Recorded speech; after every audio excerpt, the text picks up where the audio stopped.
Today you're going to learn how to play R&B guitar like a pro. We're going to go through 3 levels today. The first level is just knowing your basic chords, your basic bar chords, major and minor. So your minor chords, E minor looking like this, B minor looking like this, D major looking like this, and A major looking like that. Now, level 2 is actually saying, I don't want to play all of these notes. I actually just want to play maybe 2 or 3 of these notes in this bar chord, okay? And this is, now you're venturing into a more sophisticated way of approaching the guitar, but the way you get there is very simple, right? So instead of playing this E minor chord like this, maybe I'm just gonna play those 3 notes.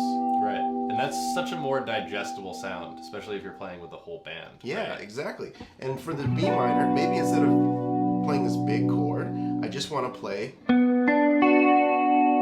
those 3 notes. And if I want to just redo my fingers so I can play those 3 chords, we can do that, you know? And you can pick any 3 notes you want. You can, yes, exactly. So for D, maybe instead of this clunky bar chord, I just want to play these 3. And I can play it like this as well. And for A, maybe I just want to play the middle 3, these 3 notes. And you're going to notice this sounds a lot more R&B than these big chords, especially when you get to level 3. So for level 3, something that you can do, right? We're thinking the same exact chords here. I think my big E minor chord, but what I want you to do is just worry about maybe the top few strings of that. That gives you all these free fingers, right? So you can add in those signature R&B twiddlies, right? That's kind of the staple sound. How do you do that R&B twiddly? Yeah, so I'm just, literally all I'm doing here is hammer-ons and pull-offs with my pinky here. So on the top of this E minor 7 chord, I'm just hammering my pinky onto the 10th fret and pulling off. Same thing on the B string. And then doing the same thing on the G string, but on the 9th fret with my ring finger.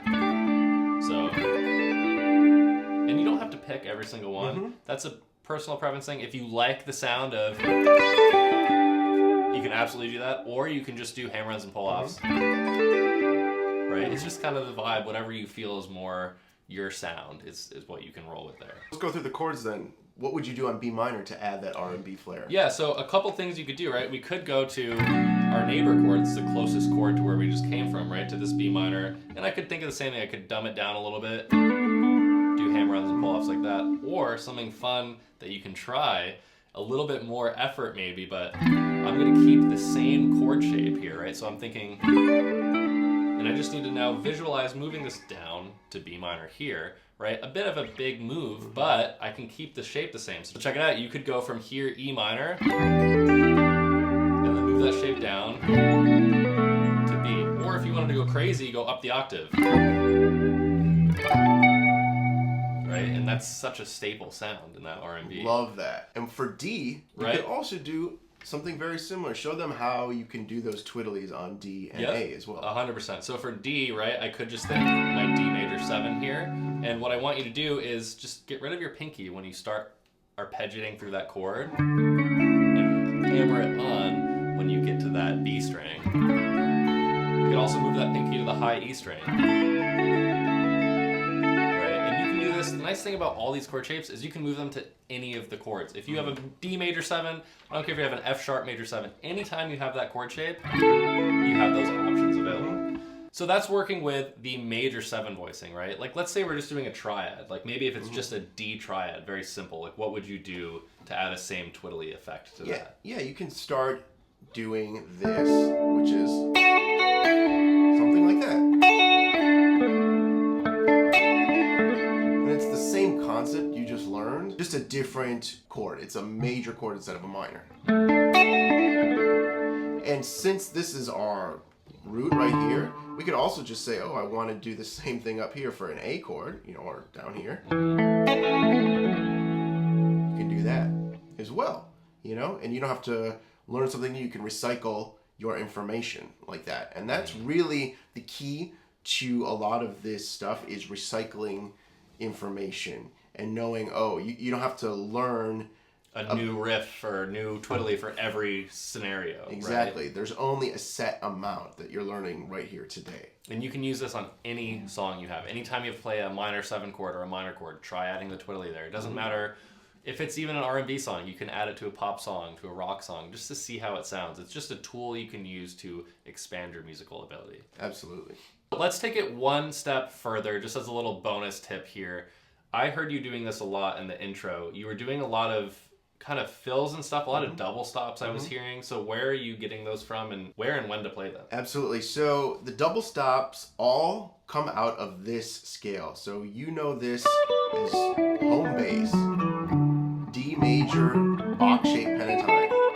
But if you really want to just jumpstart your double stop playing, it could be as simple as just going up this scale and playing 2 notes instead of 1 note at once. You know, so it could be...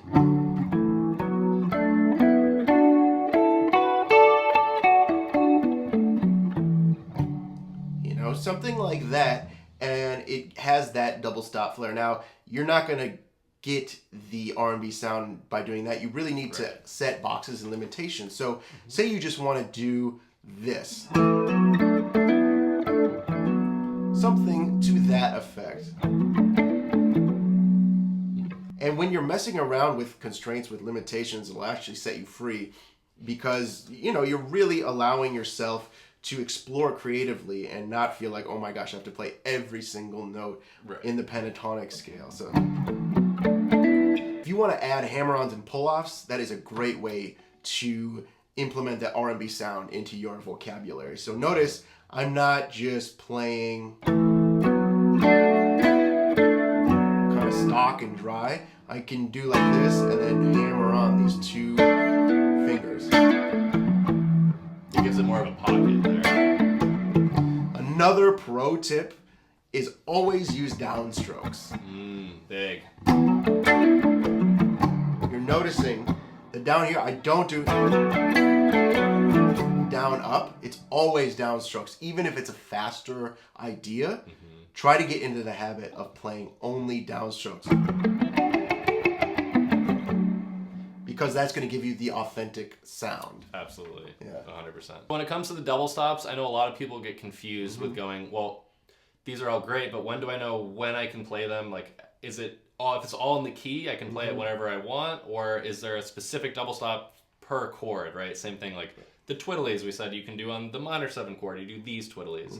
Is it as prescriptive as that, or is it really just up to your own ear? Okay, I'm going to answer this in 2 parts. The first part is, in general, you need to land on the chord. So you're going to play your double stop, and your final fingers, the final resting place, should be on the chord. Okay? Now, that's abstract. Now, in practice, it would look like this. So if our first chord is E minor, that would be our double stop. Okay? And then if our second chord is B minor, it would look like this. Right? Right. And then for D major, it could look like this. Notice my finger is still landing right there. And then for A,